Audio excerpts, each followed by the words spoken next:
नमस्कार। अंधकार से प्रकाश की ओर गीता सत्य सार इस कार्यक्रम में आप सभी का स्वागत है। गीता के बहुचर्चित श्लोकों में एक श्लोक जो प्रायः सभी लोगों को पता होगा वो है कर्म फल के बारे में। कर्मण्येवाधिकारस्ते। इस श्लोक को सुनते ही ये बात समझ में आती है कि गीता कर्म के ऊपर भी एक गहरा बोध देती है। कई लोग गीता को कर्म योग का शास्त्र कहते हैं। कई लोगों ने इस कर्म योग को अपने जीवन की धारणा बनाई है तो अपने लिए लोग कर्म योगी भी कहलाने लगे। कर्म और योग ये दो अलग अलग चीजें हैं, ऐसे भी कई लोग समझते हैं। कई जगहों पर कर्म के संन्यास की बात भी कही जाती है। प्रश्न उठता है कि गीता क्या कह रही है? जीवन में कर्म करना आवश्यक है, कर्म योग क्या है? ऐसे अनेक चीजें हैं जिन्हें सही अर्थों में समझना आवश्यक है। आज इसी विषय पर चिंतन करते हैं। आज हमारे साथ स्टूडियो में चर्चा के लिए गीता विदुषी डॉक्टर पुष्पा पांडे जी हैं। डॉक्टर पुष्पा पांडे जी पेशे से एक डॉक्टर हैं, गायनकोलॉजिस्ट हैं। जबलपुर मध्य प्रदेश में प्रैक्टिस करते हैं। गीता के विषय पर उनकी गहरी रुचि और अध्ययन के कारण गीता से जुड़े हुए कुछ ऐसी चीज़ों पर जिस पर आम जनों का ध्यान नहीं जाता, उस पर वो प्रकाश देती हैं। डॉक्टर साहब, आपका स्वागत है। ओम शांति है। इससे पहले कि हम आज इस चर्चा को शुरू करें, क्योंकि आज का विषय गीता के उस श्लोक पर है, तो पहले हम उसी से शुरू करेंगे। ये गीता के दूसरे अध्याय का श्लोक है और बहुत ही प्रचलित श्लोक है। कर्मण्येवाधिकारस्ते मा फलेषु कदाचन। पहले इस श्लोक को सुन लेते हैं, इसके तात्पर्य को समझते हैं, फिर चर्चा में आगे बढ़ेंगे। कर्मण्येवाधिकारस्ते मा फलेषु कदाचन मा कर्मफल हेतुर्भुर्मा ते संगोस्त्वकर्मणि। तुम्हें अपने निश्चित कर्मों का पालन करने का अधिकार है, लेकिन अपने कर्मों के फल में तुम्हारा अधिकार नहीं है। तुम स्वयं को अपने कर्मों के फलों का कारण मत मानो और ना ही अकर्म रहने में आसक्ति रखो। जब ये श्लोक सुनते हैं, इसका अर्थ सुनते हैं, तो सामान्य अर्थ के रूप में सभी लोग जानते हैं कि भाई फल की इच्छा के बिना कर्म करो। अब आज के जगत में जहाँ हम रहते हैं वहाँ तो हम देखते हैं कि ये कैसे संभव है कि आप फल की कामना ही ना करें। मैं काम करूं और सैलरी एक्सपेक्ट ना करूं, मैं बीज बोऊं और फल की कामना ना करूं, किसान खेत में मेहनत करे और फसल उगने के बारे में ना सोचे। आज तो सारा चीज़ उसी के आधार पर है कि मैं ऐसे इसे करूंगा, इस समय पर बीज डालूंगा, इस समय पर पानी दूंगा, इस समय पर खाद डालूंगा, इतने समय बाद वो फसल तैयार होगी, फिर मैं काटूंगा, इत्यादि इत्यादि लोग प्लानिंग करते हैं, सोचते हैं। अब ऐसे में बिना फल की कामना के, बिना फल की इच्छा किए बिना कर्म करना कैसे संभव है? आपने बहुत ही सुंदर बात पूछी और प्रायः लोग ये क्वेश्चन करते हैं। जैसे ही ये श्लोक आता है, यही क्वेश्चन उनका सबसे पहले रहता है कि बिना फल की कामना के हम कर्म क्यों करें? क्योंकि कर्म हम कर ही इसलिए रहे हैं कि कुछ ना कुछ फल तो निकले। ये बहुत अच्छी बात है, लेकिन इसकी गहराई में हमको जाना पड़ेगा। कोई भी कार्य जब हम करते हैं तो उद्देश्य तो बनाते हैं, एक हमारा गोल रहता है कि ये होना चाहिए। और इसके लिए बहुत सारे लोग कहते हैं कि भाई आप अपना गोल बनाओ, उसको रोज सुबह विजुअलाइज करो और वो पूरा होना चाहिए। यस, एक्सपेक्ट तो हमको बेस्ट करना ही चाहिए, लेकिन जब रिजल्ट आए, कुछ भी जो आए उसको स्वीकार करना चाहिए।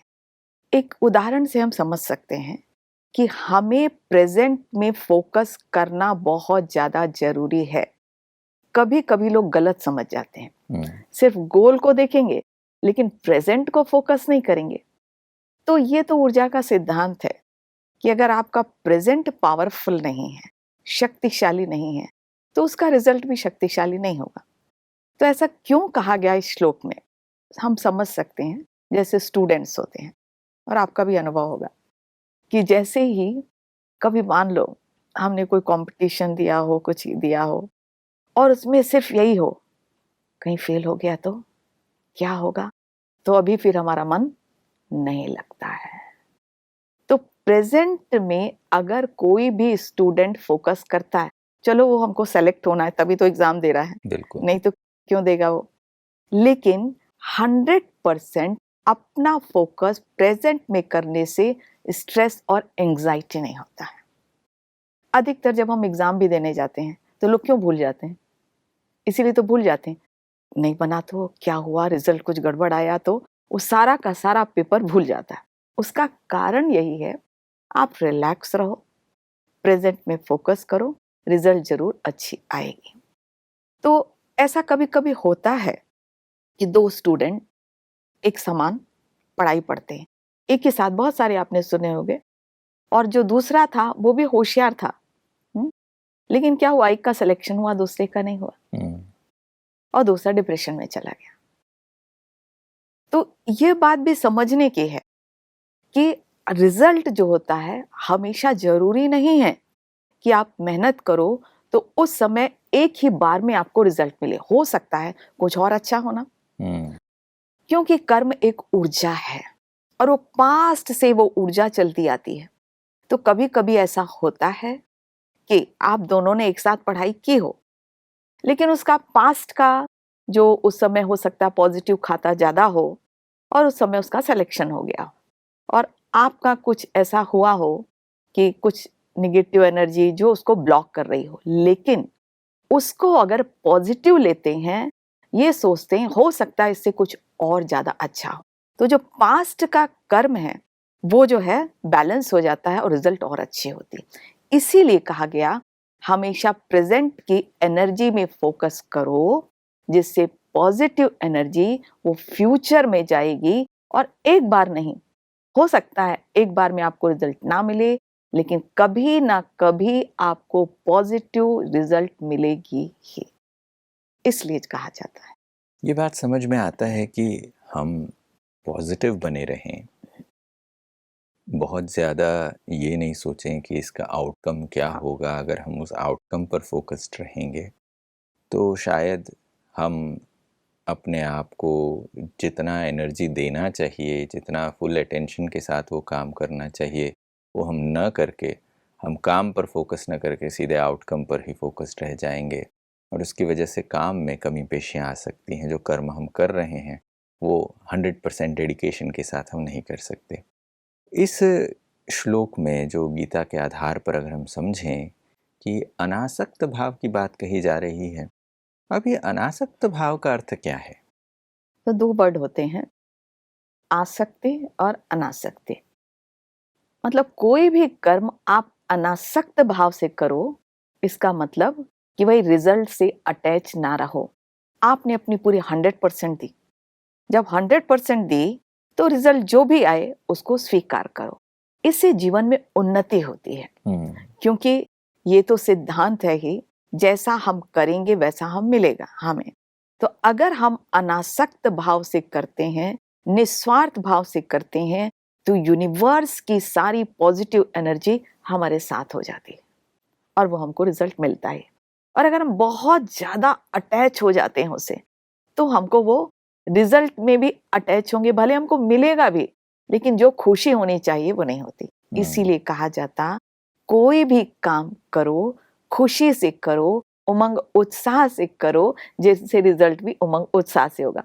और अभी हम टेंशन में कर रहे हैं, मेहनत से कर रहे हैं, होगा पता नहीं जो भी होगा, और जब रिजल्ट आता है तो उसमें भी जो खुशी होनी चाहिए वो खुशी नहीं मिलती। इसीलिए अनासक्त भाव बहुत ज्यादा जरूरी है। आपने कहा कि अनासक्त भाव से करने की ज़रूरत है, और आपने ये दोनों शब्द इस्तेमाल किए, आसक्ति और अनासक्ति।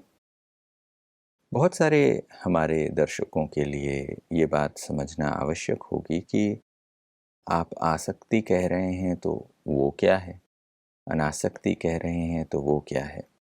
क्योंकि आजकल हम इन शब्दों का आम बोलचाल में इस्तेमाल नहीं करते और कभी ये ध्यान ही नहीं जाता कि ये चीज़ें क्या हैं और क्या मुझे ऑब्ज़र्व करने की ज़रूरत है अगर मुझे पता ही ना हो कि आसक्ति क्या है, अनासक्ति क्या है, तो शायद मैं खुद को ऑब्जर्व भी नहीं कर पाऊंगा कि शायद मैं बहुत ज़्यादा आसक्त भाव से कर रहा हूँ और मुझे अनासक्त भाव में करने की आवश्यकता है। तो ये बताएं कि अनासक्त किसे कहेंगे, आसक्त किसे कहेंगे, ये दोनों भाव में अंतर क्या है?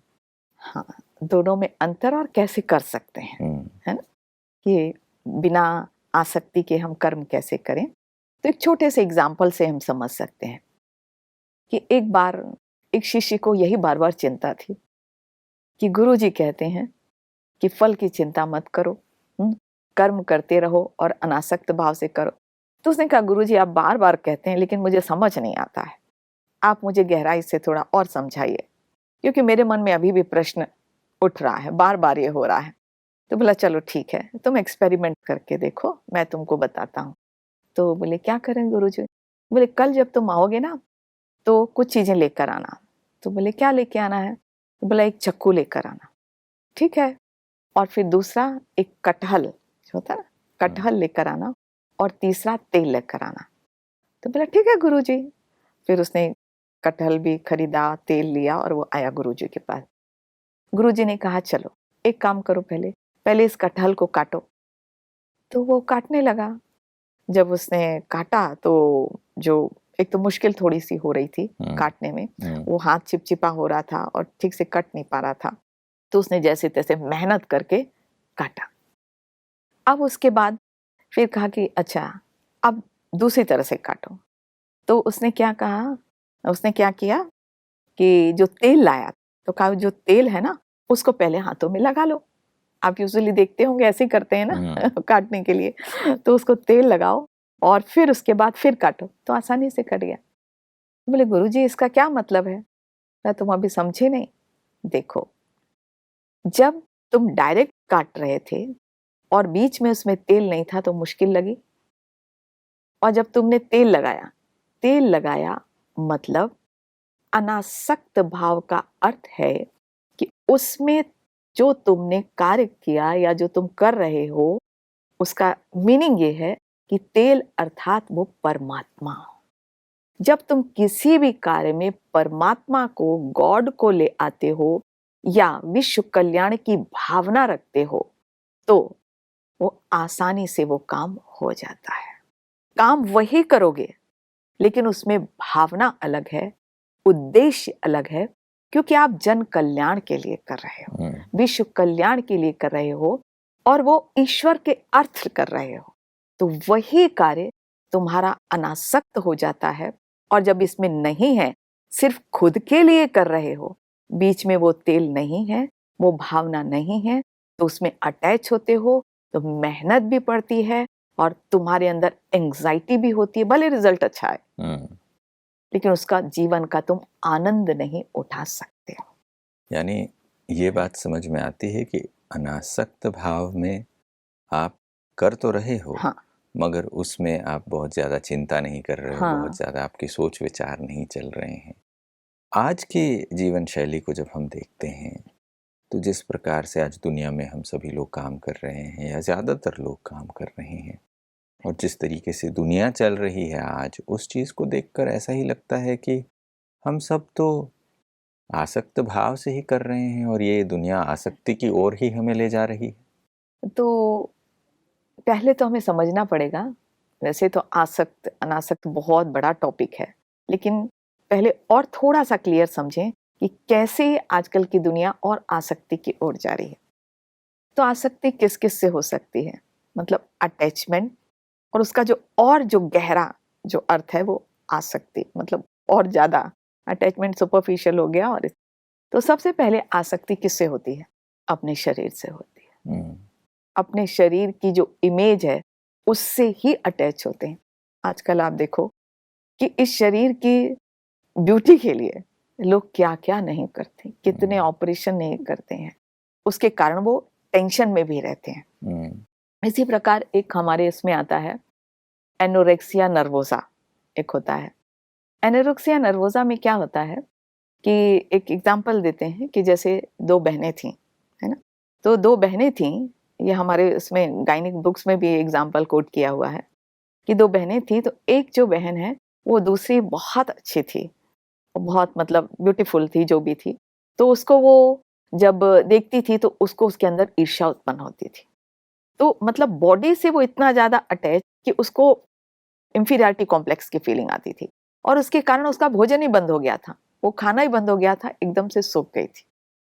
तो ये भी आसक्ति के कारण मतलब मेडिकल प्रॉब्लम भी आ जाती है बहुत सारी। तो पहले तो हमारी आसक्ति अपने शरीर से ही हमको हटानी पड़ेगी और ये तभी हो सकता है कि रियल ब्यूटी जो होती है वो अंदर होती है। तो आज के लोगों को भी, चाहे युवा हो या कोई भी वर्ग हो, उसको ये पता रहना चाहिए कि जो रियल ब्यूटी है वो अंदर है और हम इस शरीर की खूबसूरती से अटैच ना रहें, क्योंकि रियल ब्यूटी से वैसे ही आकर्षण हो जाता है, क्योंकि आपका ऑरा पॉजिटिव है तो आप जो करना चाहो, जिस फील्ड में करना चाहो, आपको सक्सेस मिलेगी। सिर्फ आपको इस फॉल्स अटैचमेंट से हटना पड़ेगा। कई लोगों को पोस्ट पोजीशन से अटैचमेंट हो जाता है, तो रिटायरमेंट के बाद आप देखो, उनको भी बहुत ज़्यादा, कई लोगों को डिप्रेशन की फीलिंग आ जाती है। इस कारण, क्योंकि पोस्ट पोजीशन से अटैच थे, अब वो पोस्ट पोजीशन तो उनके पास है नहीं, इसलिए ये भावना आती है। तो उससे भी अटैच नहीं रहना है। फिर दूसरी बात, जो आसक्ति, जो अटैचमेंट या कहें, वो रिलेशन से होती है। जब रिलेशन से अटैचमेंट हो जाता है तो उसमें भी प्रॉब्लम होती है कि आप एक पॉजिटिवनेस की भावना आती है, बहुत सारे पॉजिटिवनेस, और जो आजकल तो बहुत ज़्यादा विकारों के कारण इतनी पॉजिटिवनेस की भावना आ गई कि आप देखो कि अगर मान लीजिए दो लोगों की दोस्ती है और वो किसी की मैरिज किसी से हो जाते हैं, इवन मर्डर तक कर देते हैं लोग। आजकल ये केसेस बहुत ज़्यादा आ रहे हैं। तो ये किसके कारण है? अटैचमेंट के कारण है कि वो जो लस्ट को लव समझ बैठे हैं। तो ये भी एक बहुत बड़ी आज की दुविधा है। तो आज के लोगों को ये बात समझनी चाहिए कि वास्तव में हम किसी से इतना ज़्यादा शारीरिक अटैच ना रहें। आपको आत्मिक दृष्टि अगर आती है, ये देखने की कला आ जाती है, तो अपने आप ही रियल प्यार डेवलप हो जाता है और वो देने की भावना उत्पन्न होती है। लेकिन जो आसक्ति से उल्टा होता है, वो लेने की भावना आ जाती है। फिर तीसरा, किसी किसी पदार्थ से भी अटैच हो जाता है, वस्तुओं से अटैच हो जाता है। पड़ोसी के पास वो कार है, मेरे पास वो कार नहीं है, और ये मेरी कार किसी ने ले ली। इवन आपकी नई कार मान लो आई और उसमें खरोच लग गई, तो आपको सारी रात नींद नहीं आएगी। अगर बहुत ज्यादा अटैच हैं तो उससे भी नींद नहीं आती है। तो किसी भी मटेरियलिस्टिक चीजों से भी अटैचमेंट नहीं होना चाहिए। फिर कई लोगों को अपने पुराने आदतों से ही, ऐसी पुरानी आदतें होती हैं कि नहीं नहीं, मैं तो चेंज नहीं हो सकता, मेरी तो ये आदत है। आप सामने वाले चेंज हो तो चेंज हो। इससे क्या होता है? नुकसान क्या होता है? हमारा ही तो नुकसान है। हमारा जो जीवन का उद्देश्य है, खुशी रहे, मेरे जीवन में आनंद रहे, मेरे आसपास जो लोग आते हैं, जो संबंध संपर्क में आते हैं, वो भी खुश रहें। लेकिन इन सब चीजों से अटैचमेंट के कारण ये हम खुश नहीं रह पाते और ये दुनिया दुख की दुनिया में परिवर्तित होती जा रही है। तो अगर खुशी चाहिए तो हमको डिटैच्ड जीवन जीना पड़ेगा। ये बात थियोरी में समझना बहुत आवश्यक है कि हम क्या कर रहे हैं और कैसे हमारे अंदर ये आसक्ति का भाव है और हम किन किन चीज़ों में आसक्त हैं और कितनी चीज़ें सूक्ष्म भी हैं जो हम कभी नोटिस ही नहीं करते कि मेरी आसक्ति इन चीज़ों में है।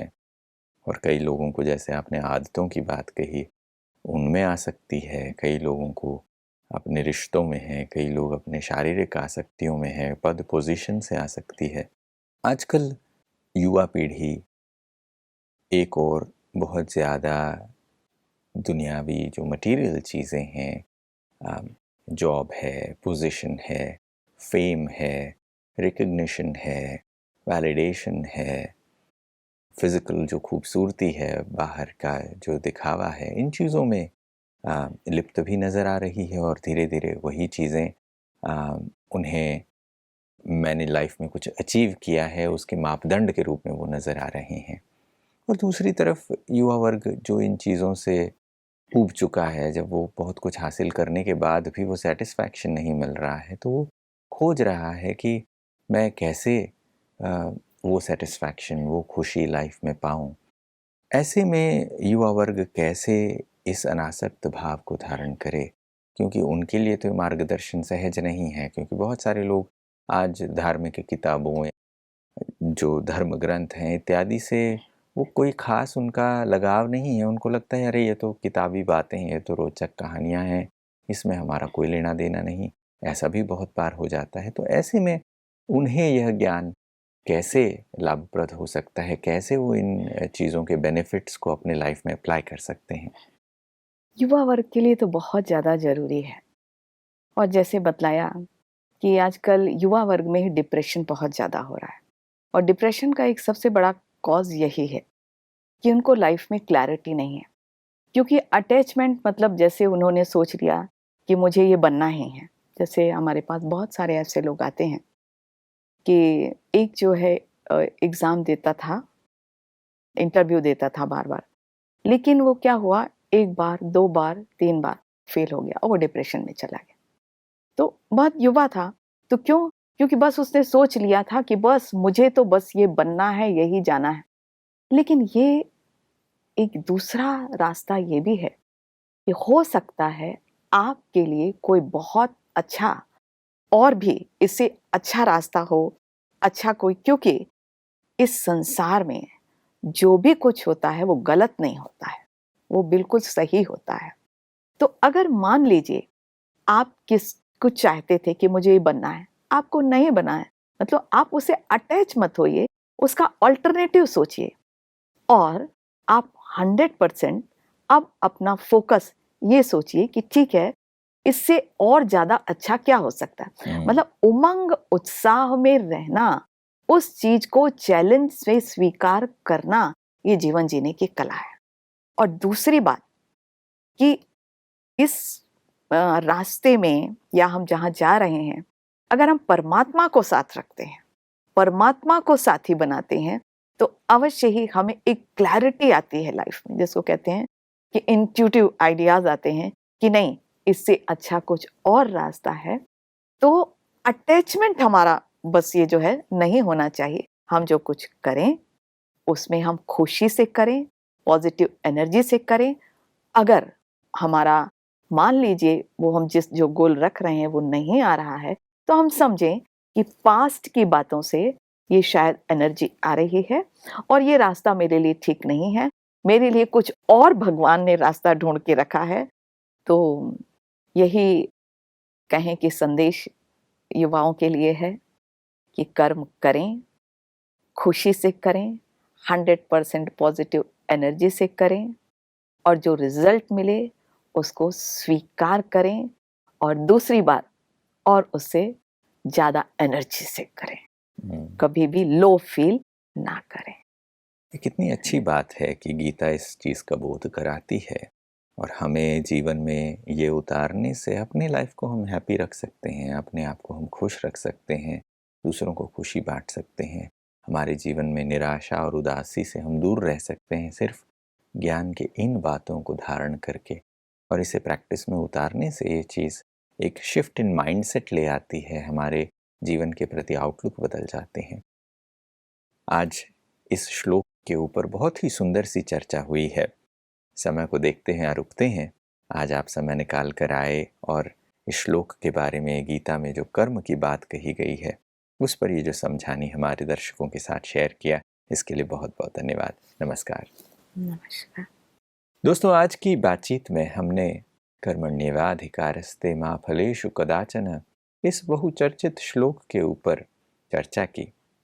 ये समझा कि जो कुछ भी हम कर रहे हैं वो एक अनासक्त वृत्ति से करें। हम ईश्वर को अपना साथी बनाकर हम लोक मंगल की, विश्व कल्याण की कामना के साथ करें। फल की इच्छा के बारे में या फिर उसकी कामना के बारे में, उसके आउटकम के बारे में ज़्यादा सोचते रहेंगे तो हम अपना 100% नहीं दे पाएंगे।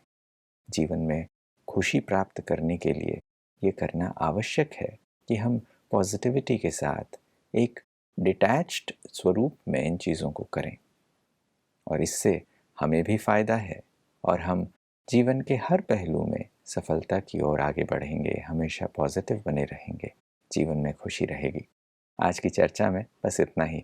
अगले एपिसोड में फिर मुलाकात होगी। तब तक के लिए नमस्कार।